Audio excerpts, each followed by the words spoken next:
35 constitution amendment আৰু 36 constitution amendment এই দুটা ইম্পৰ্টেণ্ট জিএছৰ বিভিন্ন এক্সামত উল্টা উল্টিকৈ বহুবাৰ কুৱেশ্যন উঠছি 36 কনষ্টিটিউশ্যন এমেণ্ডমেণ্ট কিহৰ লগত জড়িত ছিকিম ৰাজ্যৰ লগত জড়িত আৰু 35 কনষ্টিটিউশ্যন এমেণ্ডমেণ্টটো ছিকিম ৰাজ্যৰ লগত জড়িত ওকে এতিয়া আপোনালোকে চাওক 35 কনষ্টিটিউশ্যন এমেণ্ডমেণ্টে কি কৈছিলে ছিকিমক এছ'চিয়েটেড ষ্টেট ষ্টেটাছ দিছিলে কি ষ্টেটাছ দিছিলে ছিকিমক এছ'চিয়েটেড ষ্টেট ষ্টেটাছ দিছিলে 35 কনষ্টিটিউশ্যন এমেণ্ডমেণ্টে ফুটছে এক্সামত নেক্সট 36 কনষ্টিটিউশ্যন এমেণ্ডমেণ্ট ছিকিম ৰাজ্যৰ লগত কেনেকৈ জড়িত কমেণ্ট কৰক বহুবাৰ এক্সামত উঠছে এই দুটা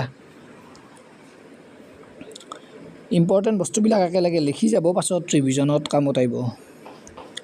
ওকে এতিয়া আপোনালোকে কমেণ্ট কৰক 35 কনষ্টিটিউশ্যন এমেণ্ডমেণ্ট কিমান চনত হৈছিল 36 কনষ্টিটিউশ্যন এমেণ্ডমেণ্ট কিমান চনত হৈছিলে কমেণ্ট কৰক আৰু লিখি থৈ দিব